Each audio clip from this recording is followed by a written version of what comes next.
अस्सलाम वालेकुम।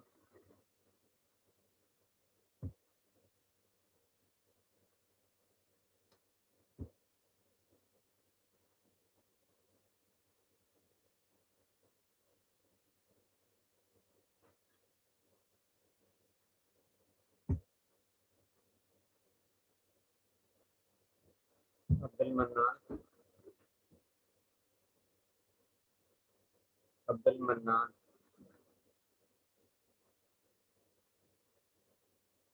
अजवा Manar. Present, sir. Khalida Basharat. Present, sir. Hamayam Abdullah. Yes, sir. Ansa Yaqoob. Ansa Yaqoob. Hamza Javed. Hamza Javed. Present, sir. Afsa Arshad. जी sir. Bareera Aslam. Bareera Aslam.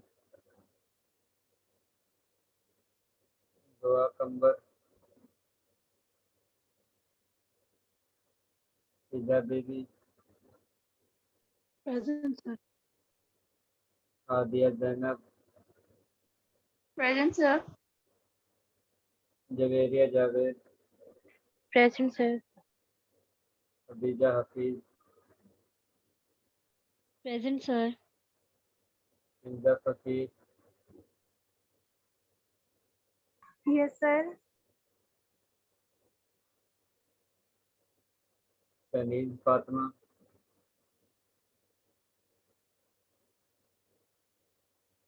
तनीज Fatima. Maryam Mahmood. Present, sir. Marwa Abid. Present, sir. Maryam Bibi.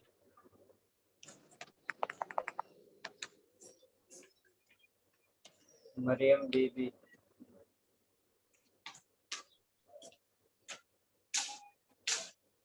विनाइल Fatima. Present, sir. Mohsin Farooq. Mohsin Farooq. Mohammad Afzal. Mohammad Afzal.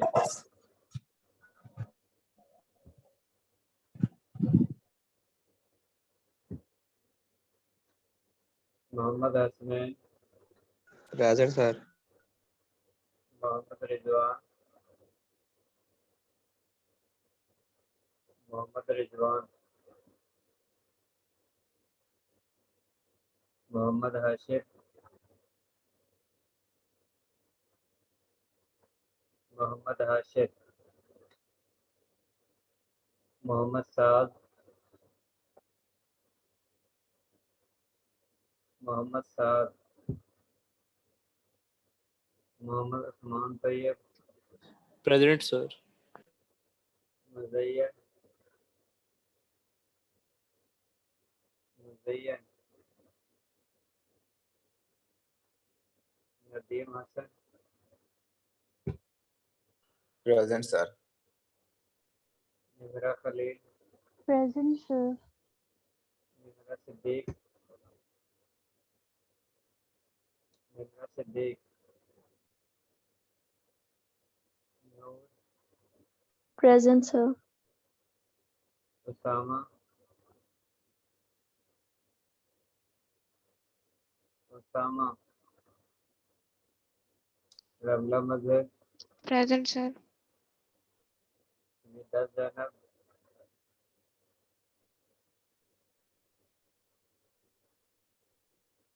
Rumaisa Nadeem. Rumaisa Nadeem. Saba Akram.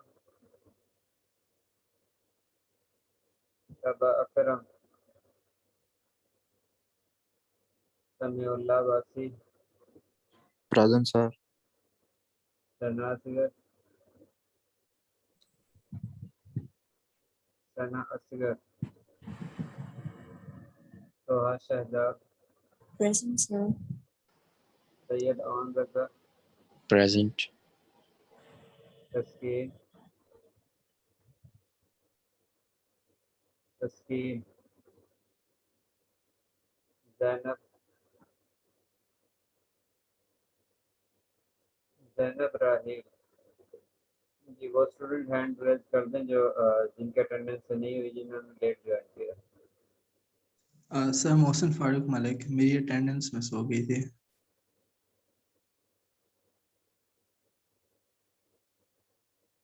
Thank you sir.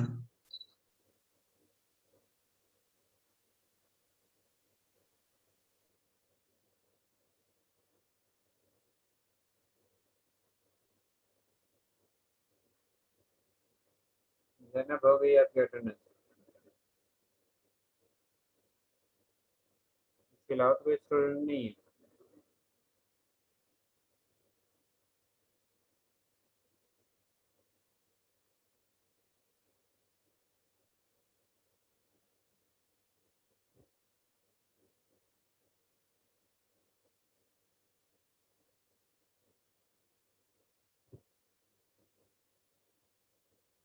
पहले chapter को complete करते हैं, उसके बाद एक्टिविटी की तरफ आते हैं।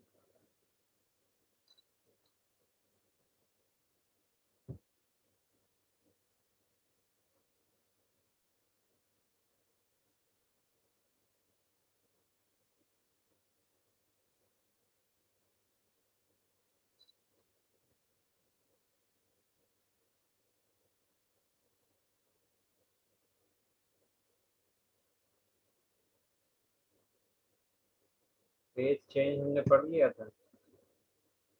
Yes, sir.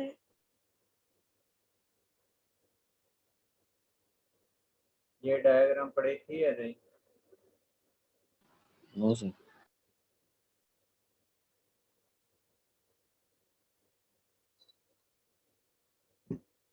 इसमें ये शो किया हुआ है कि जिस वक्त आप लोग टेम्परेचर प्रोवाइड करते हो, क्योंकि बेसिकली जब भी आप लोग फेज चेंज करते हो तो उस कंडीशन में टेम्परेचर का कंट्रोल है। अगर आप सॉलिड से लिक्विड में या लिक्विड से गैस फेज में कन्वर्ट होते हैं तो उस कंडीशन में बेसिकली टेम्परेचर इंक्रीज करते हो। और जिस वक्त आप लोग इन्वर्स करते हो, यानी कि सॉलिड से लिक्विड में, लिक्विड से सॉरी गैस फेज से सॉरी गैस से लिक्विड में और लिक्विड से सॉलिड फेज में, तो उस कंडीशन में आप लोग टेम्परेचर को रिमूव करते हो। इसका मतलब है कि बेसिकली आप लोग जब भी फेज को चेंज करोगे तो उस कंडीशन में आप लोगों ने टेम्परेचर को कंट्रोल करना है। अगर टेम्परेचर को इंक्रीज करते हो तो उस कंडीशन में काइनेटिक एनर्जी इंक्रीज होती है, और जिस वक्त काइनेटिक एनर्जी इंक्रीज होगी तो मॉलिक्यूल्स के दरमियान स्पेस या उनकी रैंडमनेस जो है वो ज़्यादा इंक्रीज होगी। और आप लोगों को पता है कि जब भी हम टेम्परेचर को इंक्रीज करते हैं तो उसके ज़रिए सिस्टम की मॉलिक्यूल की इंथैल्पी जो है वो भी इंक्रीज होती है। इसके साथ साथ उनकी रैंडमनेस यानी कि इंट्रोपी जो है वो भी इंक्रीज होती है अगर आप लोग टेम्परेचर को इंक्रीज करते हो तो।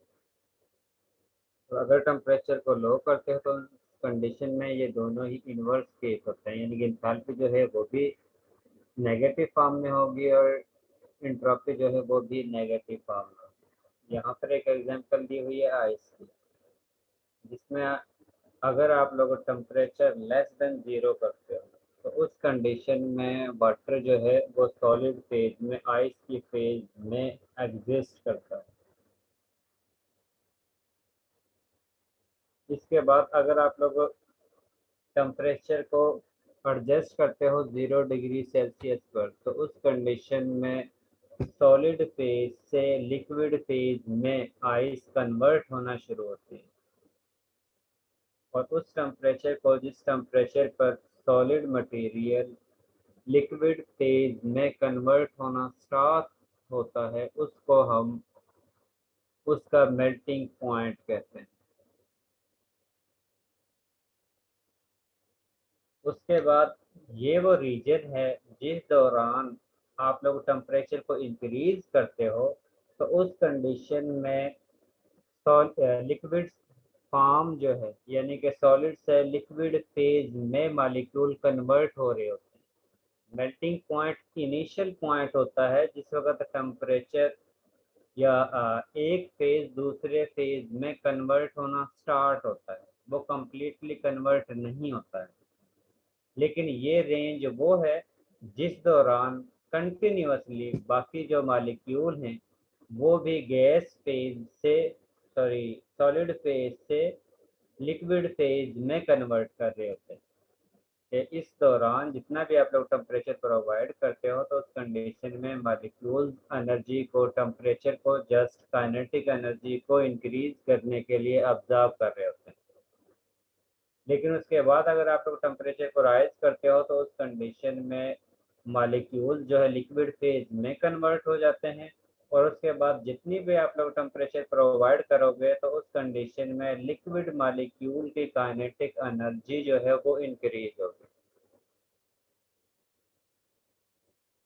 जिस वक्त मॉलिक्यूल यानी कि इस पॉइंट पर टोटल मटेरियल आइस जो है वो लिक्विड फेज में कन्वर्ट हो जाती है। उसके बाद आप लोग जितना भी टेम्परेचर प्रोवाइड करते हो तो उस कंडीशन में आइस जो है जो कि लिक्विड फेज में कन्वर्ट होती है वो एनर्जी को ऑब्जर्व करती है, और उसके बाद जिस वक्त टेम्परेचर 100 डिग्री सेल्सियस पहुंचता है तो उस कंडीशन में दोबारा से लिक्विड मॉलिक्यूल्स वेपर फेज में कन्वर्ट होना स्टार्ट हो जाते हैं, और वो टेम्परेचर जिसमें लिक्विड फेज गैस फेज में कन्वर्ट होती है उसको हम बॉइलिंग पॉइंट कहते हैं। अब यहाँ पर स्टार्ट होते हैं टोटल लिक्विड जो है वो गैस फेज में कन्वर्ट नहीं होती। उसके बाद आप लोग टेम्परेचर को एडजस्ट करते हो तो ये वो रीजन है यानी कि जिस दौरान टोटल मॉलिक्यूल बट जो लिक्विड फेज में मौजूद हैं वो टोटल टाइम लेंगे, एनर्जी को ऑब्जर्व करेंगे, ऑब्जर्व करने के बाद वो स्टीम फॉर्म में इंडिविजुअल मॉलिक्यूल जो है वो कन्वर्ट होता है। यानी कि ये वो रीजन है जिसमें इनिशियली सरफेस से कुछ मॉलिक्यूल वेपर फेज में कन्वर्ट होते हैं, बाकी लिक्विड फेज में ही मौजूद होते हैं, और ये वो रीजन है जिसमें टोटल मॉलिक्यूल जो हैं वो स्टीम फॉर्म में वेपर फेज में कन्वर्ट हो चुके हैं। इसी तरह ये वो रीजन है जिसमें यहाँ पर सॉलिड से लिक्विड फेज में कन्वर्ट होना स्टार्ट होते हैं, लेकिन ये वो रीजन है जिसमें टोटल मॉलिक्यूल वाटर के सॉलिड फेज से लिक्विड फेज में कन्वर्ट होते हैं। इसका मतलब है कि जब भी टेम्परेचर बॉइलिंग पॉइंट या मेल्टिंग पॉइंट तक पहुंचता है तो उस कंडीशन में टोटल मॉलिक्यूल जो है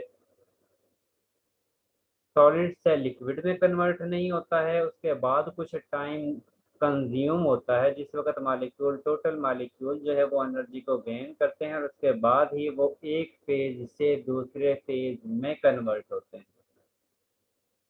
और इस दौरान ये जो रीजन है इस दौरान जो मटेरियल है वो आप लोगों के पास दो फेज में एग्जिस्ट करता है, और इस टेम्परेचर को हम ट्रांजिशन टेम्परेचर कहते हैं, जिसमें मटेरियल दो फेज में एग्जिस्ट करता है, यानी कि सॉलिड फेज में भी हो और लिक्विड फेज में भी एग्जिस्ट करता हो, उसको हम ट्रांजिशन टेम्परेचर कहते हैं। इसके बाद आप लोगों का नेक्स्ट टॉपिक है वेपराइजेशन। जैसे मैंने आप लोगों को बताया है कि वेपराइजेशन का प्रोसेस जो है इसमें हम लिक्विड मटेरियल को गैस फेज में कन्वर्ट करते हैं, और लिक्विड मटेरियल को गैस फेज में कन्वर्ट करने के लिए आप लोगों को ये पता होना चाहिए कि मॉलिक्यूल के दरमियान फोर्स ऑफ इंट्रैक्शन कम है या ज़्यादा है।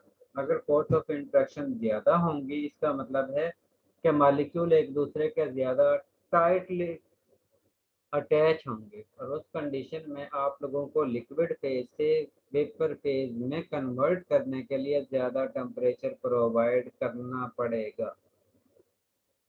और अगर मॉलिक्यूल्स के दरमियान फोर्स ऑफ इंट्रैक्शन कम होंगी तो उस कंडीशन में कम टेम्परेचर पर ही लिक्विड मटेरियल गैस फेज में कन्वर्ट हो जाएगा।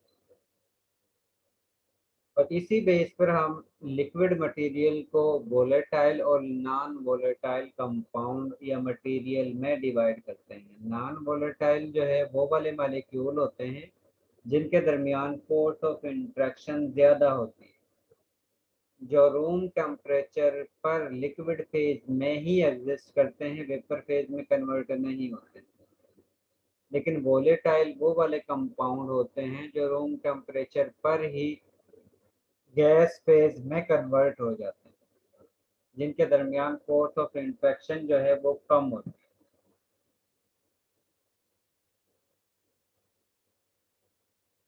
इसके साथ इवेपरेशन का जो प्रोसेस है वो डिपेंड करता है कि सरफेस एरिया कम है या ज़्यादा है। अगर सरफेस एरिया ज़्यादा होगा इसका मतलब है कि सरफेस के ऊपर मॉलिक्यूल की अमाउंट ज़्यादा होगी, और जितनी ज़्यादा अमाउंट मॉलिक्यूल की सरफेस के ऊपर मौजूद होगी, क्योंकि वेपराइजेशन में सरफेस से मॉलिक्यूल स्किप करते हैं, एस्केप करते हैं।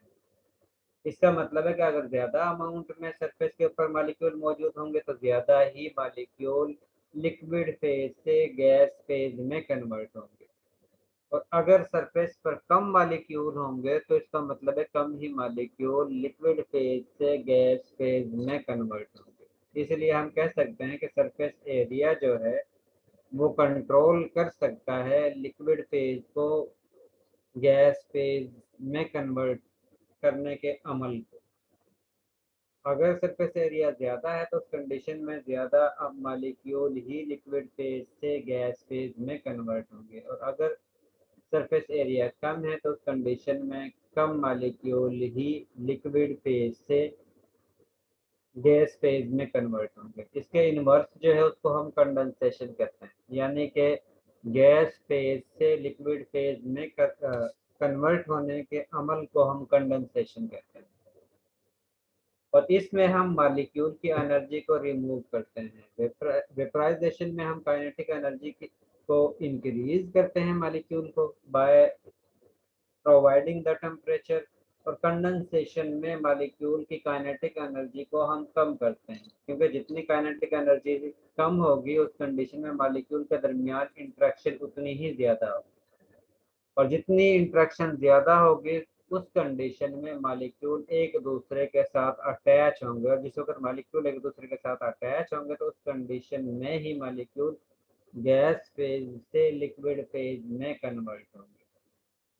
और इस तरह गैस फेज से लिक्विड फेज में कन्वर्ट होने के अमल को हम कंडेंसेशन कहते हैं। इवेपरेशन में हम बेसिकली एनर्जी को प्रोवाइड करते हैं बाय प्रोवाइडिंग द टेम्परेचर, और कंडेंसेशन में हम टेम्परेचर को रिमूव करते हैं ताकि मॉलिक्यूल की काइनेटिक एनर्जी कम हो सके, और जितनी काइनेटिक एनर्जी कम होगी उस कंडीशन में मॉलिक्यूल के दरमियान इंट्रैक्शन उतनी ही ज़्यादा होती जाएगी, और जिस वक्त इंट्रैक्शन ज़्यादा होगी तभी मॉलिक्यूल गैस फेज से लिक्विड फेज में कन्वर्ट होगा।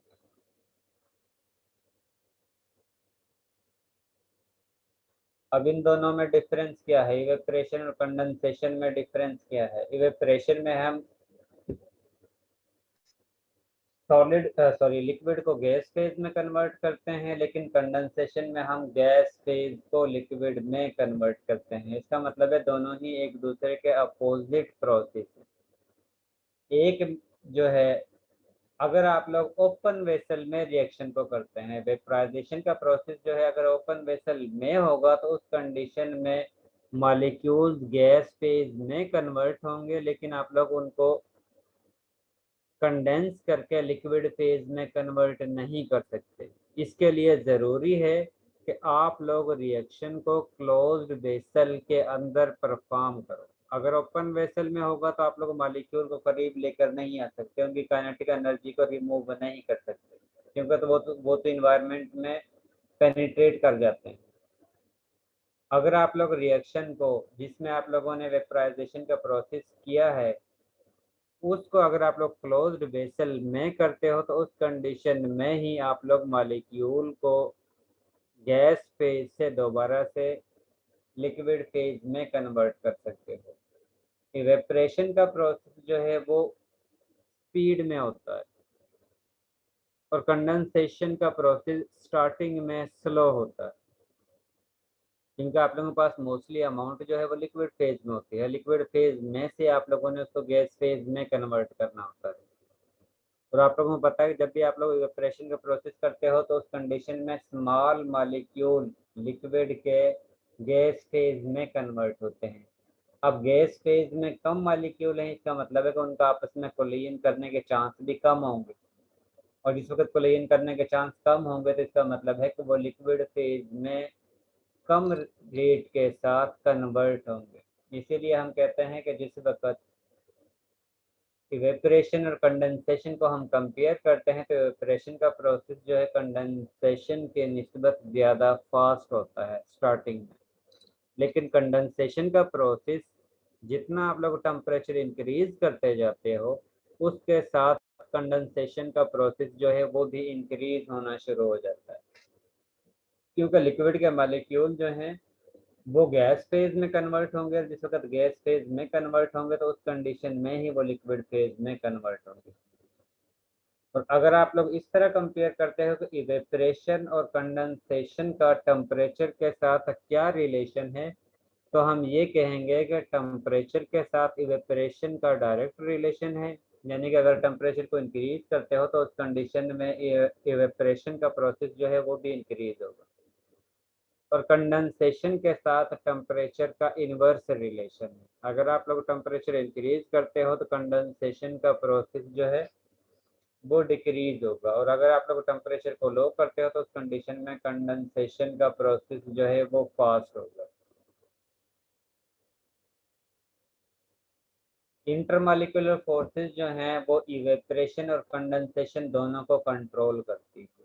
अगर इंटरमॉलिक्यूलर फोर्सेस ज़्यादा हैं तो उस कंडीशन में कंडेंसेशन का प्रोसेस जो है वो तेज़ होगा, स्पीड के साथ होगा। क्यों? क्योंकि कंडेंसेशन में मॉलिक्यूल को आप लोग एक दूसरे के साथ अटैच करते हो, और मॉलिक्यूल एक दूसरे के साथ उसी कंडीशन में अटैच हो सकते हैं जिस वक्त इनके दरमियान फोर्स ऑफ इंट्रैक्शन ज़्यादा हो।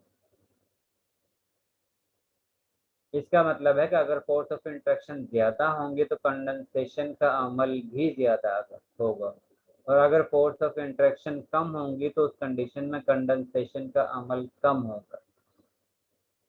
और जिस वक्त हम इवेपोरेशन को देखते हैं तो उस कंडीशन में इवेपोरेशन अगर फोर्स ऑफ इंट्रैक्शन ज़्यादा होंगी तो उस कंडीशन में इवेपोरेशन का प्रोसेस कम होगा, और अगर फोर्स ऑफ इंट्रैक्शन कम है तो उस कंडीशन में इवेपोरेशन का प्रोसेस ज़्यादा होगा।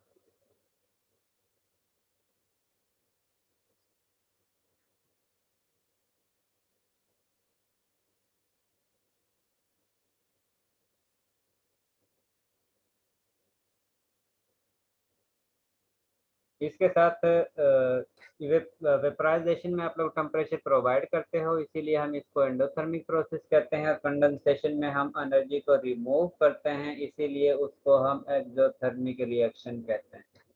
दोनों एक दूसरे के इनवर्स हैं। वेपराइजेशन में हम एनर्जी को, अट्रैक्शन को ख़त्म करते हैं, लेकिन कंडेंसेशन में हम एनर्जी को, अट्रैक्शन को जनरेट करते हैं। वेपराइजेशन में काइनेटिक एनर्जी को इंक्रीज करते हैं और कंडेंसेशन में काइनेटिक एनर्जी को हम कम करते हैं। ये कुछ एग्जांपल दी हुई हैं जिसमें आप लोगों के पास ये गिवन है कि मॉलिक्यूल गिवन है और उनका बॉइलिंग पॉइंट कम है या ज़्यादा है, क्योंकि बॉइलिंग पॉइंट उन्हीं मॉलिक्यूल का ज़्यादा होगा जिनके दरमियान फोर्स ऑफ इंट्रैक्शन ज़्यादा होंगी, और हीट ऑफ वेपराइजेशन जो है वो भी उन्हीं मॉलिक्यूल की ज़्यादा होगी जिनके दरमियान फोर्स ऑफ इंट्रैक्शन ज़्यादा होगी। जिस तरह आप लोगों के पास ये मॉलिक्यूल वाटर है, दूसरा जो है आइसोप्रोपाइल अल्कोहल है, थर्ड जो है वो एसीटोन है, सबसे लास्ट जो है वो डाई इथाइल ईथर है।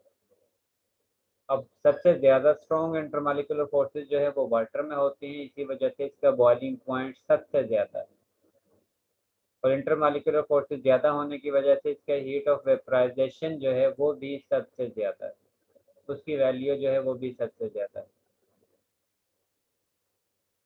इसी तरह अगर हम आइसोप्रोपाइल को देखते हैं तो आइसोप्रोपाइल की फोर्स ऑफ इंट्रैक्शन जो है वो वाटर की निस्बत कम है लेकिन एसीटोन की निस्बत ज़्यादा है, जिसकी वजह से आइसोप्रोपाइल का बॉइलिंग पॉइंट जो है वो वाटर से लो है लेकिन एसीटोन से ज़्यादा है।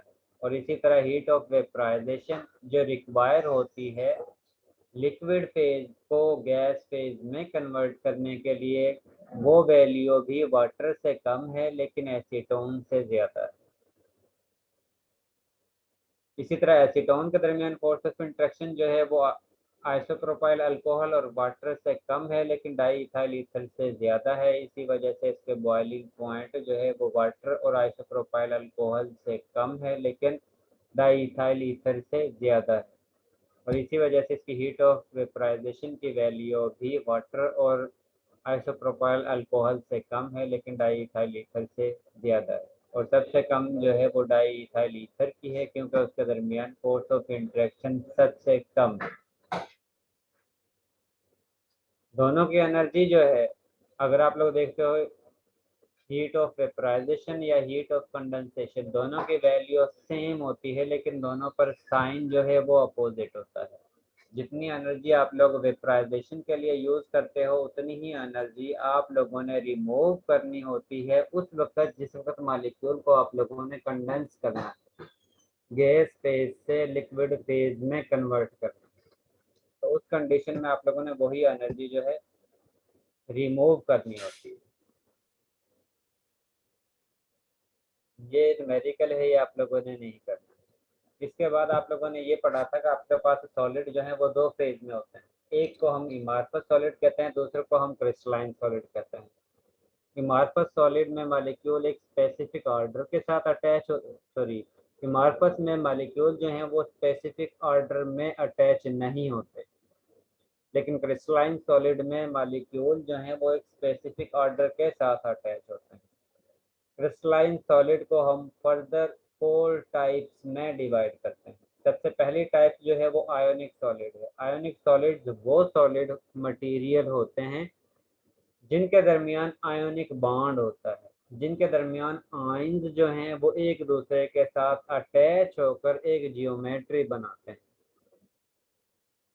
मॉलिक्यूलर सॉलिड वो मॉलिक्यूल होते हैं जो इंटर मॉलिक्यूलर फोर्सेस की वजह से एक दूसरे के साथ एक स्पेसिफिक ऑर्डर के साथ अटैच होते हैं, उनको हम मॉलिक्यूलर सॉलिड कहते हैं। कोवलेंट नेटवर्क सॉलिड जो हैं ये ऐसे सॉलिड होंगे जो कोवलेंट बॉन्ड की वजह से एक दूसरे के साथ अटैच होकर एक ऑर्डरली अरेंजमेंट में जियोमेट्री बनाते हैं।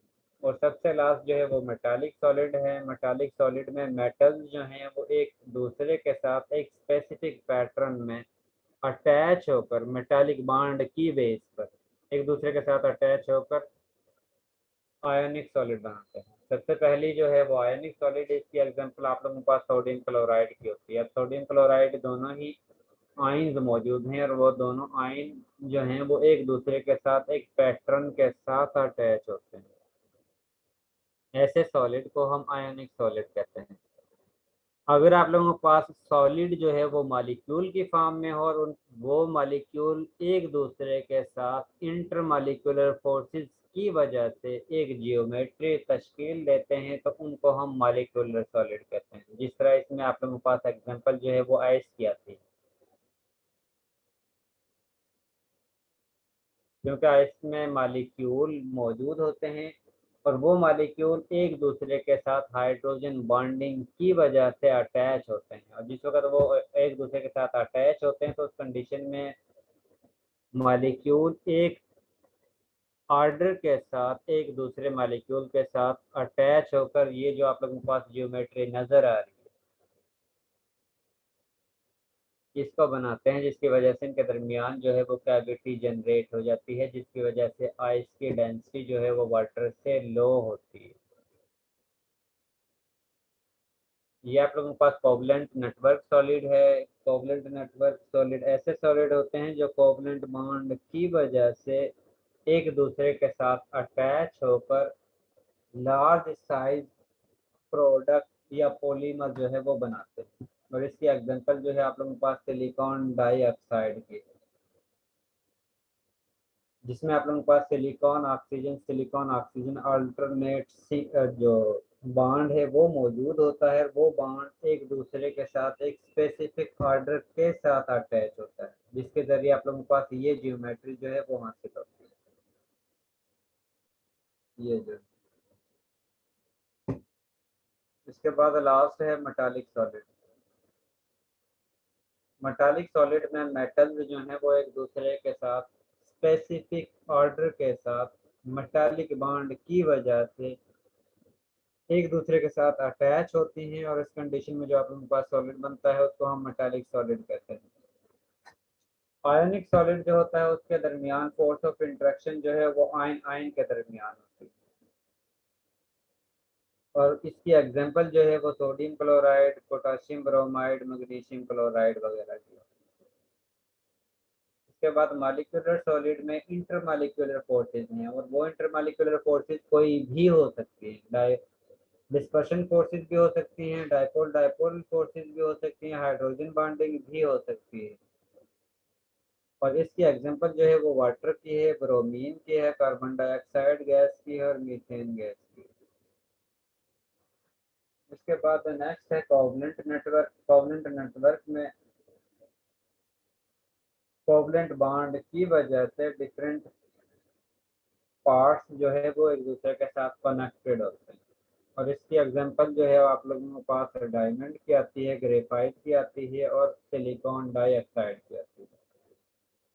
इसके बाद लास्ट है मेटालिक सॉलिड। मेटालिक सॉलिड में मेटल्स जो हैं वो मेटालिक बॉन्ड की वजह से एक दूसरे के साथ अटैच होती हैं, और इनकी एग्जांपल जो है वो सोडियम आती है, जिंक आती है, कॉपर या आयरन। इसके बाद नेक्स्ट। सर आप ये स्लाइड्स LMS पे अपलोड कर देंगे आज? जी मैं कर दूंगा। इसके बाद है कि हम किस तरह चेक करते हैं कि हमारे पास कंपाउंड या मटेरियल जो है वो क्रिस्टलाइन इन नेचर है या नहीं, यानी कि एटम्स जो हैं एक ऑर्डर के साथ एक दूसरे के साथ अटैच हैं या अटैच नहीं। इसको चेक करने के लिए हम इलेक्ट्रोमैग्नेटिक रेडिएशन कंपाउंड पर, मटेरियल पर फॉल करवाते हैं। जिस वक्त इलेक्ट्रोमैग्नेटिक रेडिएशन हम फॉल करवाते हैं, फॉल करने के बाद रिफ्लेक्ट होती है।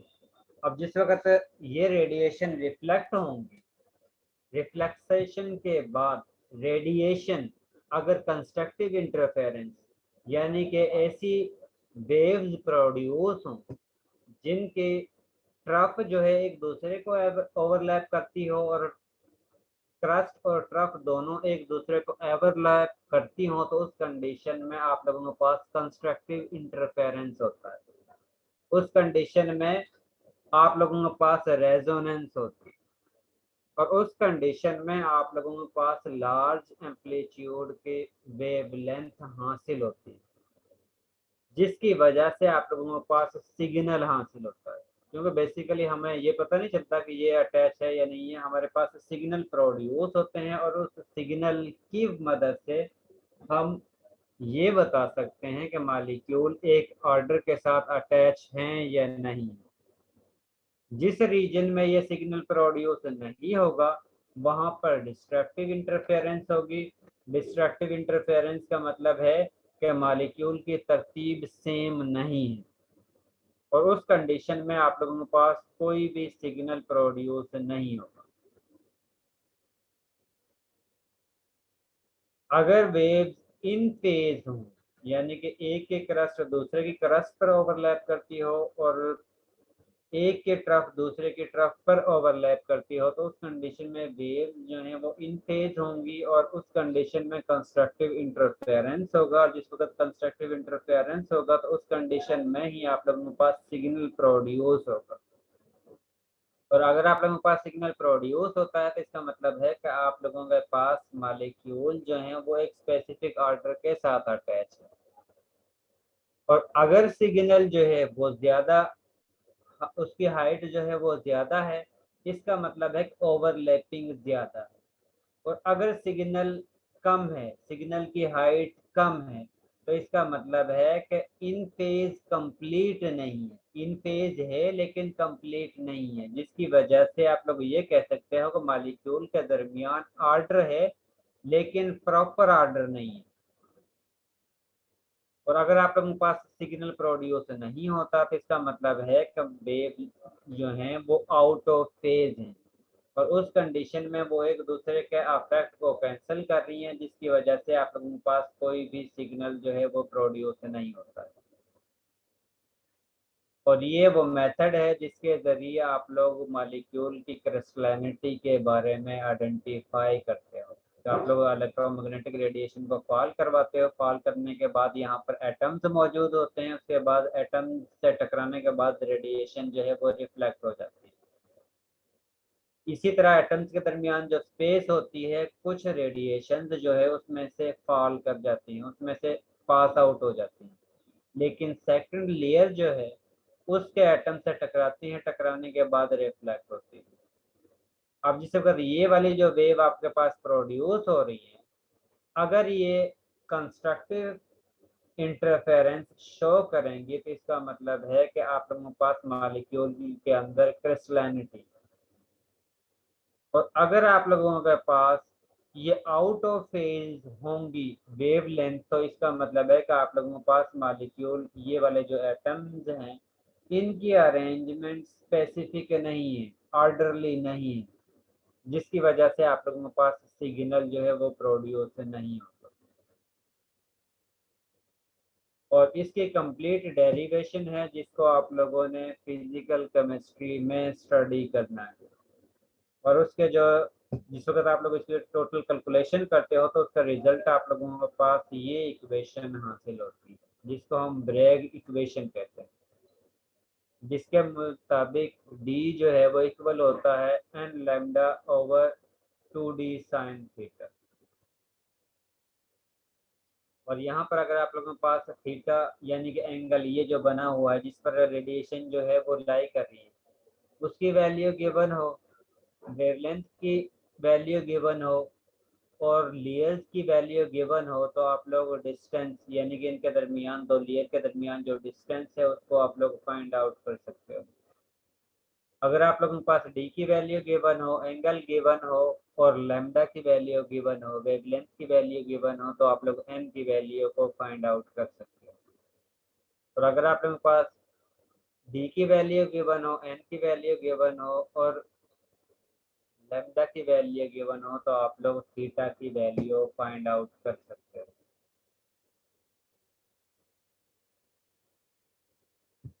अब मालिक जो एटम्स हैं वो एक दूसरे के साथ अरेंज किस तरह होते हैं, अटैचमेंट उनकी किस तरह की होती है। बाद ऐसे होते हैं जिसमें लेयर जो है एटम्स की लेयर, क्योंकि बेसिकली ये एटम जो है वो एक दूसरे के साथ अटैच है। अब हो सकता है ये वाली लेयर, ये वाली लेयर, ये वाली लेयर सेम एटम की बनी हो, ये भी हो सकता है लेयर डिफरेंट की हो, ये भी हो सकता है कि ये लेयर पहले वाली लेयर और दूसरी वाली लेयर में डिफरेंस हो, तो उसकी बेस पर ही हम इसके जियोमेट्री का नाम देते हैं। अब इसके नाम जो हैं वो काफ़ी हैं, लेकिन आप लोगों के लेवल तक जो है वो हम कम पढ़ेंगे क्योंकि आप लोगों के सिलेबस में कम है। सबसे पहली वो है कि जिसमें आप लोगों के पास तमाम लेयर एक जैसी होती है, यानी कि ए टाइप की ही लेयर होंगी।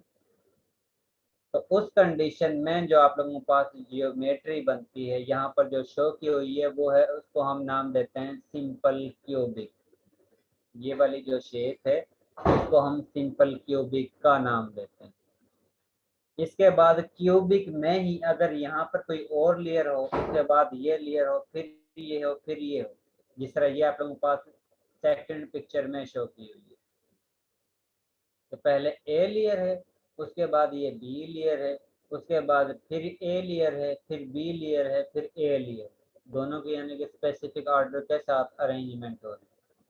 और ये लेयर जो है वो दरमियान में, बी वाली लेयर जो है वो ए लेयर के दरमियान में एग्जिस्ट कर रही है। इसी वजह से इसको हम बॉडी सेंटर्ड क्यूबिक भी कहते हैं, क्योंकि ओवरऑल इसकी जियोमेट्री जो है वो क्यूबिक है, लेकिन सेंटर में एक एटम मौजूद है। इसी वजह से हम इसको बॉडी सेंटर्ड क्यूबिक स्ट्रक्चर कहते हैं। और अगर ऐसा होता कि यहाँ पर एक एटम होता, यहाँ पर एक एटम होता, यहाँ पर एक एटम होता और यहाँ पर एक एटम होता, तो उस कंडीशन में ये फेस सेंटर्ड क्यूबिक स्ट्रक्चर कहलाने। अभी यहाँ पर सिर्फ एक एटम क्यूबिक स्ट्रक्चर के दरमियान में एग्जिस्ट करता है, इसी वजह से इसको हम बॉडी सेंटर्ड क्यूबिक कहते हैं। और इस कंडीशन में आप लोगों का जो ऑर्डर है वो ए लेयर, फिर बी लेयर, फिर ए लेयर, फिर बी लेयर, फिर ए लेयर, फिर बी लेयर होगा।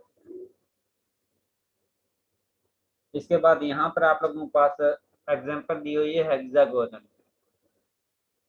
ये हेक्सागोनल आप लोगों के पास जियोमेट्री है और उसका ऑर्डर जो है ए लेयर है, फिर बी लेयर है, फिर ए लेयर। और हेक्सागोनल के दरमियान में यानी कि हर दो एटम के दरमियान सेंटर में जो है एक एटम एग्जिस्ट कर रहा है।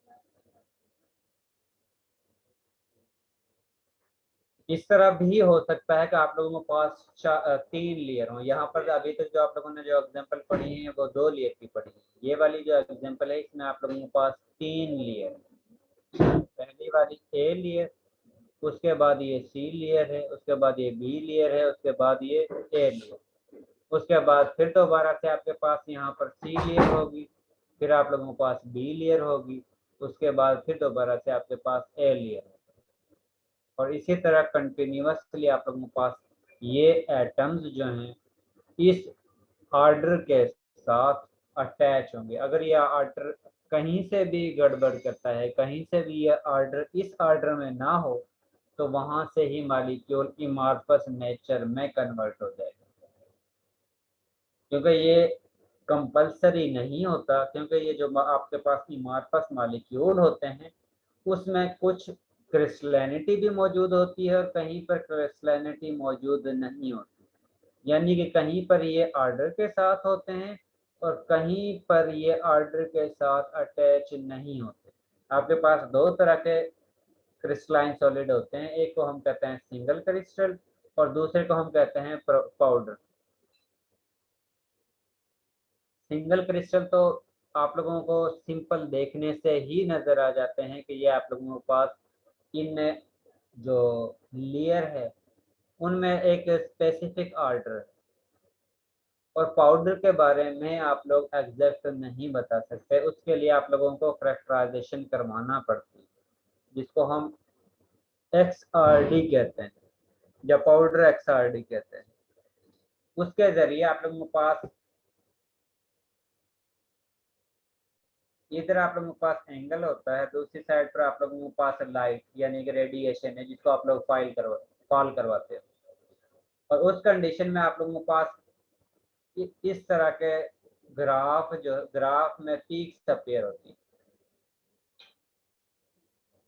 अगर आप लोगों के पास ये ग्राफ में पीक अपीयर होती हैं, इसका मतलब है कि जो आप लोगों के पास पाउडर मौजूद है उसमें क्रिस्टलिनिटी है।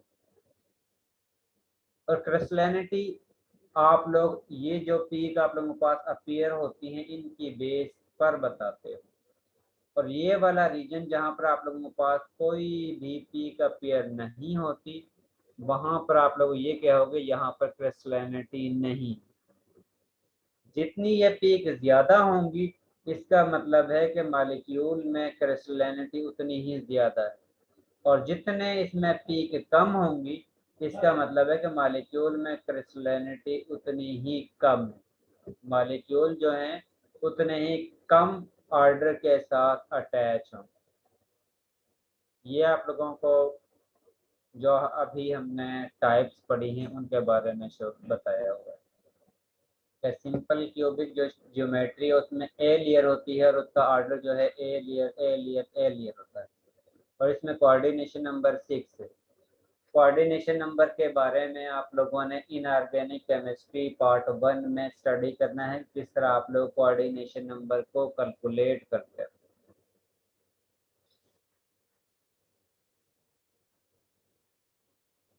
ये साथ में वही जो जियोमेट्री आप लोगों ने अभी डिस्कस की हैं उनको बेसिक यूनिट की बेस पर शो किया हुआ है। क्यूबिक की जो जियोमेट्री होती है वो आप लोगों की ये जियोमेट्री होती है। अगर इस क्यूबिक जियोमेट्री के सेंटर में कोई एटम आ जाता है तो उसको हम बॉडी सेंटर्ड क्यूबिक कहते हैं। और अगर यहाँ पर कोई एटम मौजूद आ जाते हैं तो उस कंडीशन, और यहाँ पर मौजूद ना हो तो उस कंडीशन में हम इसको फेस सेंटर्ड क्यूबिक स्ट्रक्चर कहते हैं। अगर दरमियान में सिर्फ एक एटम हो जिसका डिस्टेंस हर एटम से सेम हो तो उस कंडीशन में इसका नाम जो है बॉडी सेंटर्ड क्यूबिक होगा। और अगर ये वाला जो फेस है यहाँ पर एक एटम मौजूद हो, ये वाला जो रीजन है इसके सरफेस पे एक एटम मौजूद हो, ये वाले जो एटम है इनका जो एरिया है उसके सरफेस पे एक एटम मौजूद हो, और इन चार एटम के दरमियान जो सरफेस है उसके ऊपर एक एटम मौजूद हो, तो इस ज्योमेट्री को हम फेस सेंटर्ड क्यूबिक स्ट्रक्चर कहते हैं। और ये आप लोगों को इसी शेप को इस फॉर्म में शो किया हुआ, और यही बेसिक यूनिट जो है एक दूसरे के साथ रिपीट होकर लार्ज साइज में क्रिस्टलाइन प्रोडक्ट बनाते हैं। बेसिकली यही बेसिक यूनिट रिपीट होकर ये लार्ज साइज प्रोडक्ट आप लोगों के पास फॉर्मेशन कर रहा है।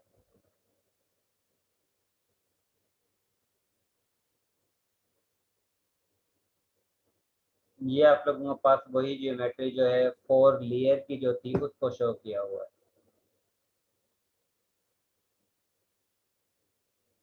इसमें आप लोगों के पास आयनिक सॉलिड की एग्जांपल दी हुई है।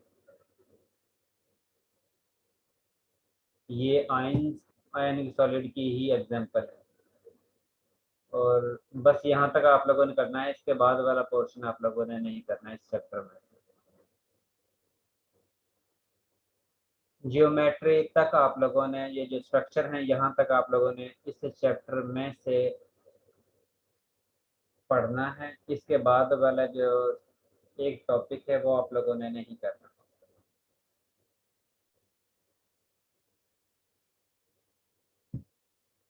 और इसके साथ आप लोगों की नेक्स्ट असाइनमेंट है जो आप लोगों ने सबमिट करवानी है नेक्स्ट से नेक्स्ट वीक में।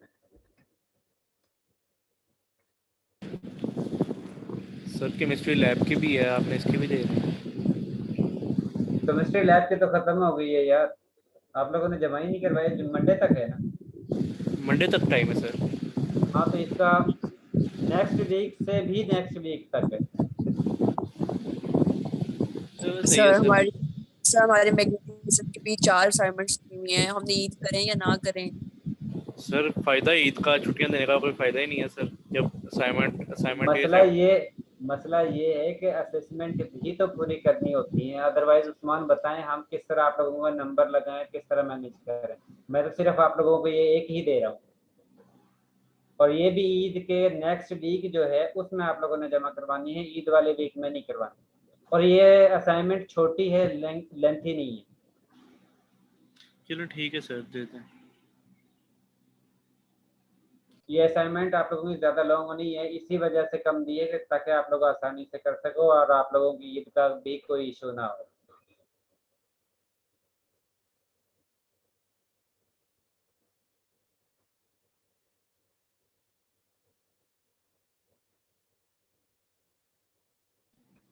सर आप जो केमिस्ट्री लैब वाली असाइनमेंट है उसको रिपीट कर सकते हैं कि उसमें हमने क्या करना है? सिमिलरिटीज एंड डिफरेंसेस करने हैं टेट्रेशन के, टाइप्स ऑफ टेट्रेशन। ठीक।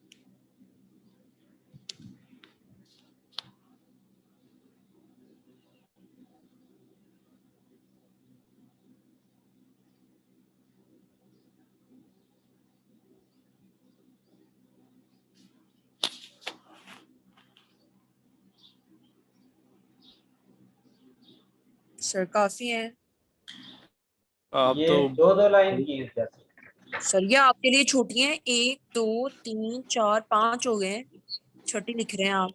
दो और हैं बस। सर रहम इसमें करें से सर हमको।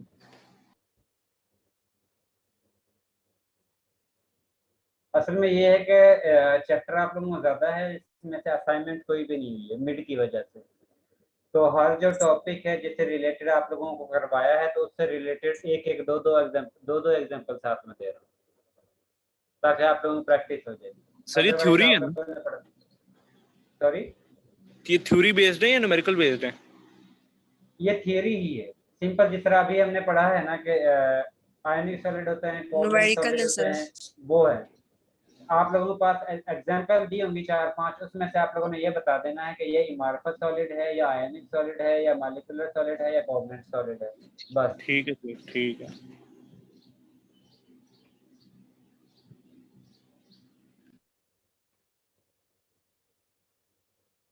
बस ये 7 है।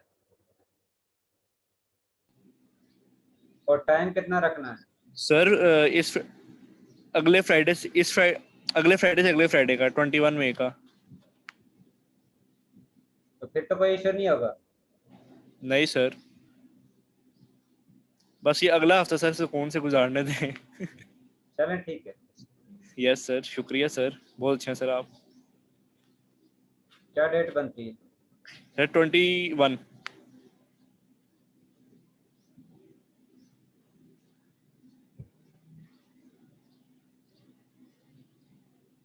लेकिन ये है जिस सर, वक्त ज्यादा।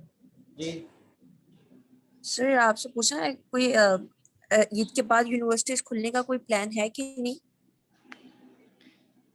अभी तक कोई आइडिया नहीं है, अभी तक कुछ भी नहीं पता, जिस तरह क्योंकि हालात हैं।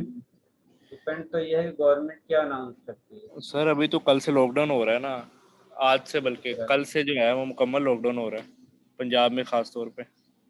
इसी तरह, क्योंकि अरे जो सर इसी तरह कोरोना है चलता वो। रहा तो, इसी तरह अगर चलता रहेगा तो सर, तो हम तो फिर अगला सेमेस्टर फ्रीज करा लें, वो बेहतर है।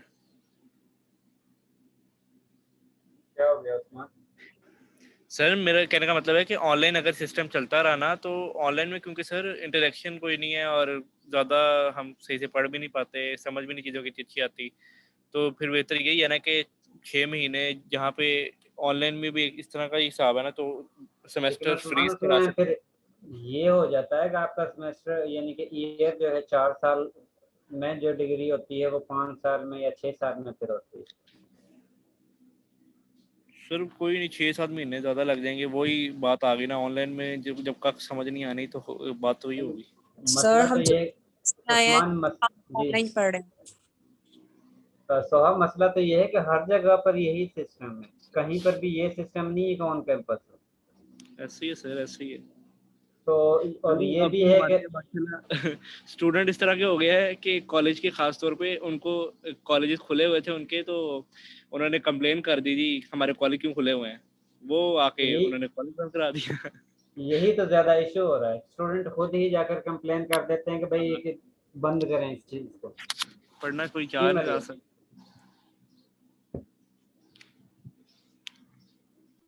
जी अब अटेंडेंस सुन लें जो गैर हाजिर थे अटेंडेंस के वक्त। Ansa Yaqoob, Present, sir. Kaneez Fatima, Present, sir. Maryam Bibi, Present, sir. Mohammad Afzal, Present, sir. Mohammad Rizwan, Mohammad Hashir, Mohammad Hashir, Mohammad Saad, Noor, sorry Nimra Siddique, present sir. Usama, Romesa, Present, sir. Saba, Present, sir. Sana Asghar, तस्कीन।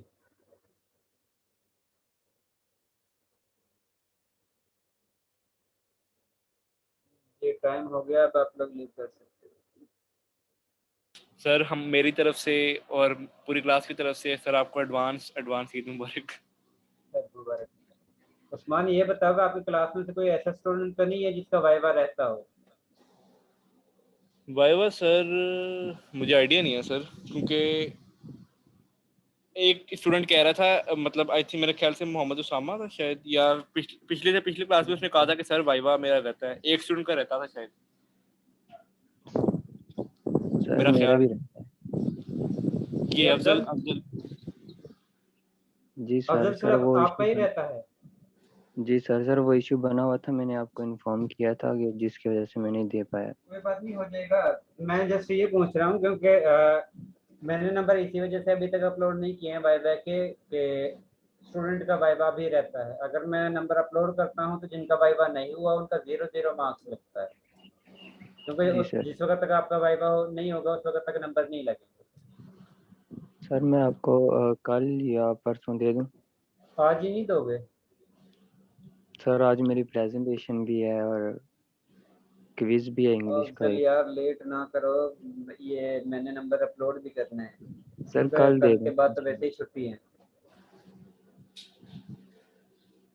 सर एक बात बताइएगा जी सर, ये हमारे टोटल वीक्स कितने होते हैं, सॉरी क्लासेस कितनी होती हैं लेक्चर हमारे? 32? 16 वीक होती हैं और 30 लेक्चर, क्योंकि ऑलमोस्ट मिनिमम जो है वो 30 लेक्चर करने होते हैं।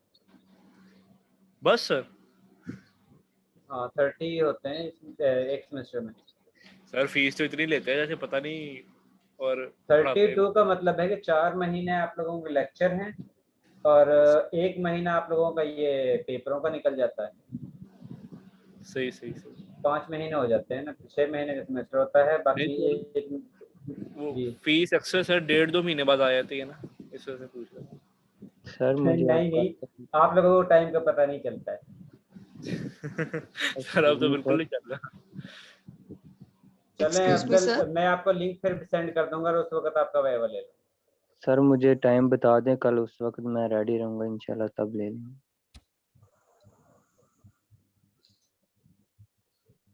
मैं उस्मान को शेयर कर दूंगा, उस्मान आपसे शेयर कर दूंगा। Okay sir. जी सर ठीक है। ठीक। सर बात सुनिएगा। ये नहीं मेरा। सर वो एक्चुअली एक रिक्वेस्ट थी, देखिए मतलब प्रॉपर लॉकडाउन हो रहा है ना, तो हॉस्टल्स भी बंद हो रहे हैं। तो जहाँ पे मैं रहती हूँ वहाँ पे नेट बिल्कुल भी नहीं आता, मतलब टीचर्स की आवाज नहीं आती। तो प्लीज उस टाइम में मतलब कोई क्विज वगैरह न लीजिएगा, अगर लेनी कोई असाइनमेंट्स वगैरह ही रख लीजिएगा ताकि मैं इजीली कर सकूँ। बिल्कुल भी नेट नहीं आता, जब से लास्ट टाइम सिग्नल्स इशू हुआ है ना, नेट इशू हुआ है, उसके बाद से वहां से नेट, वहां पे नेट नहीं चल रहा। पता नहीं अब क्या मसला है, अब कब चलेगा। मुझे तो पहले ही टेंशन लगी हुई है कि मैं क्लासेस कैसे लूंगी। तो प्लीज आप कोई क्विज ना लीजिएगा। निम्रा, फिर आपकी ये 10 असेसमेंट मैंने किस तरह कंप्लीट करनी है? फिर इस तरह भी हो सकता है कि आप लोगों के एक वीक क्या में 2 करूं असाइनमेंट हो जाए। सर, फिर आप ही बताएं मैं क्या करूं। मतलब बिल्कुल भी नेट नहीं आता, आवाज ही नहीं आती टीचर्स की। जो थोड़ा बहुत काम मिलता है वो भी ग्रुप में कोई बता दे तो बता दे। अब यहाँ इसका तो कोई ग्रुप ही नहीं बना हुआ कि मुझे पता सर चल जाए। लॉकडाउन में जो छुट्टियां हैं ना, लॉकडाउन के बाद तो ये वापस आ जाएंगे ना, लॉकडाउन में जो छुट्टियां हैं। तो कोई पता नहीं लॉकडाउन ना के कि बाद तो आ जाना। बाद खुलेगा या नहीं खुलेगा, हॉस्टल्स खुलेगी या नहीं खुलेंगी, ये नहीं ना पता। क्यों लॉकडाउन उस दौरान नहीं लगाया जिस दौरान ये छुट्टियां हैं? इसीलिए बता रही हूँ ना, मतलब कि अगर लॉकडाउन ना खुला तो उस सूरत में मैं बता रही हूँ ना, इसीलिए आपको पहले इन्फॉर्म कर रही हूँ।